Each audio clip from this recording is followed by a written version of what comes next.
So, what is it like to live authentically?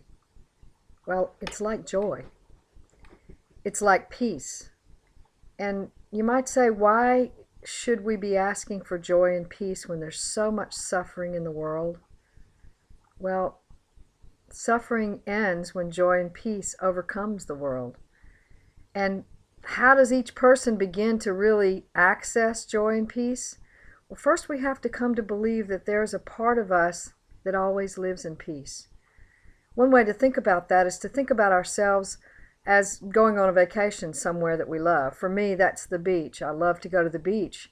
So I go to the beach and I have a wonderful time and I'm there in peace and I sit on the beach and I watch the waves and I flood myself with peace.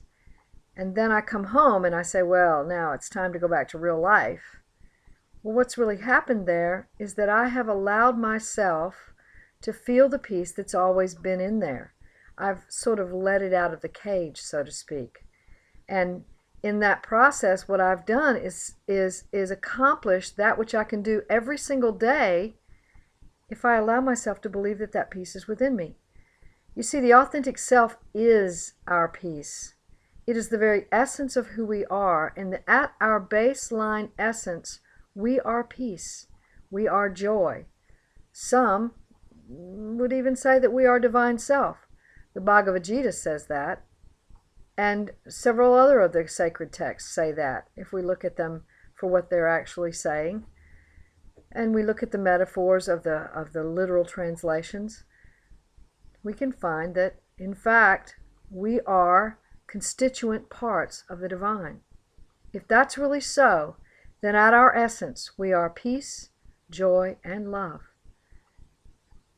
Most of us don't want to think of it that way, though. In fact, most of us think of it as blasphemous to even consider that we might be a part of the divine, that we might be able to even call ourselves divine beings. In fact, some people would even say that that means we have a messiah complex, or that we are dangerously close to the line of mental illness.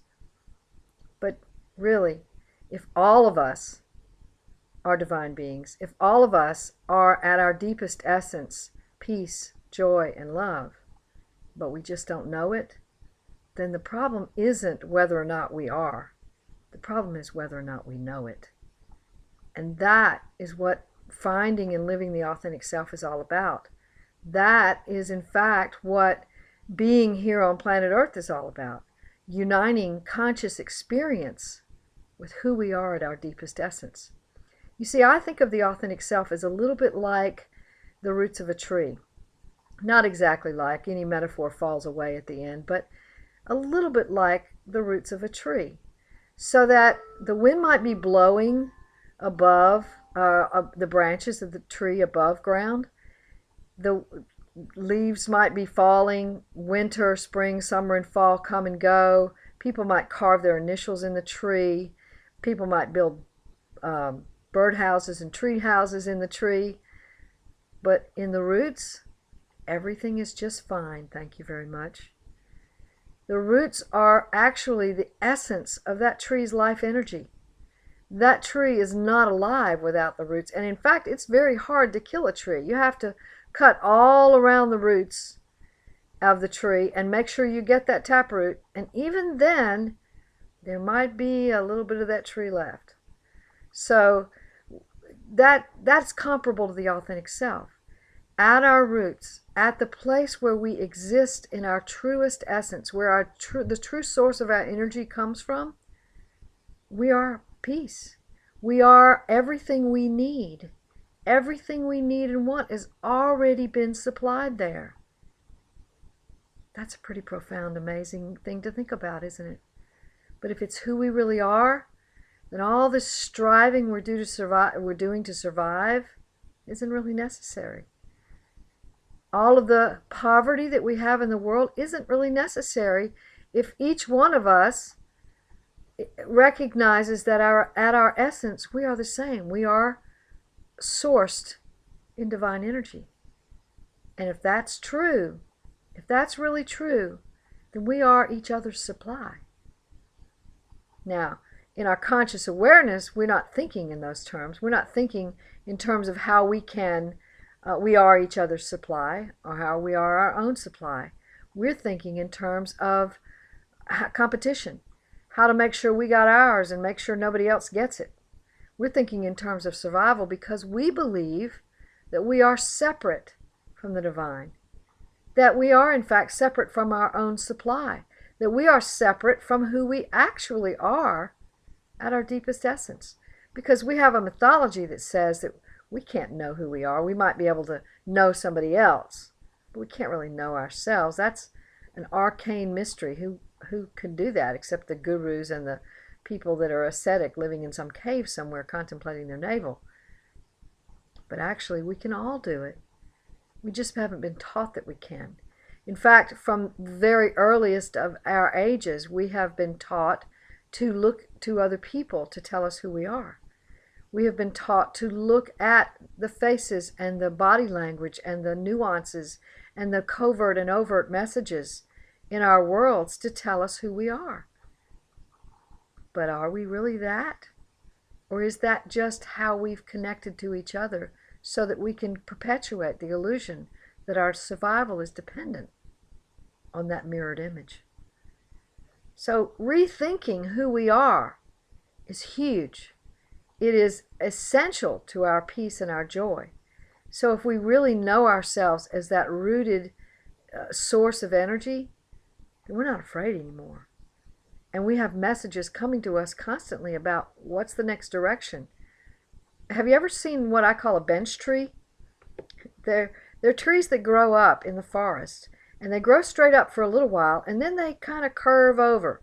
They kind of, go sideways for a little while, and then they grow straight back up again from there. And there, you could sit on that little part that's parallel to the ground. That's a bench tree. How did that tree get to be a bench tree? Well, it went looking for the sun. It started growing straight up and then said, oh, well, sun's not over here. We're going to have to go find it over there.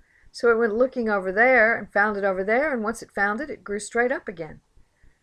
It's an interesting paradigm when we think about our own lives, because we do that too. We can go over to a whole other identity and find our life there, when actually our life is coming from the roots of the tree. And we can see ourselves as separate and distinct from other people. We can see ourselves as all kinds of things. We can see ourselves as a clown or a victim or a Peter Pan or a bully or a runaway or a scapegoat or a superwoman or superman or superhero. We can see ourselves in all kinds of ways and live out of that identity for an entire lifetime.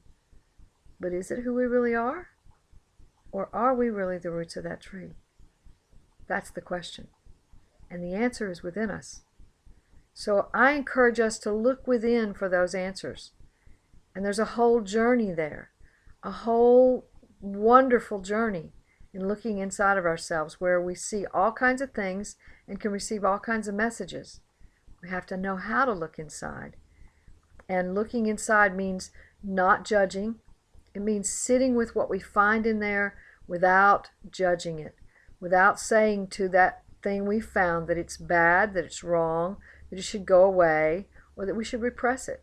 Because, of course, when we try to get it to go away, all we're really doing is repressing it. So there's a lot of talk out there today about don't think any negative thoughts or have any negative feelings. But actually those quote-unquote negative feelings and thoughts can give us loads of information about what's possible, about our next step, about what's really going on inside of us, about what's going on between us and another person. We just have to sit and listen. And sitting and listening gives us that information if we sit and listen without judgment. There's lots more to know about taking that inner journey. And you can learn some of that on the Psychology Today blog, Traversing the Inner Terrain. I've written that for maybe about a couple of years. You can also learn about it on the Authentic Living Show on Voice America. You can learn about it in Restoring My Soul, a workbook for finding and living the authentic self. It's a book I wrote. And you can also learn about it in another book I wrote called The Law of Attraction, The Soul's Answer to Why It Isn't Working and How It Can. These are books that can help us all get to know who we are, The first book, Restoring My Soul, is more of a psychological book. The second, more of a spiritual book. But they both give us the same information, which is finding out who we actually are at our deepest core essence. That's where our joy is. That's where our peace is. That's where our love is. That's where our connection is. That is where life is. I'm Andrea Matthews. Thanks for listening.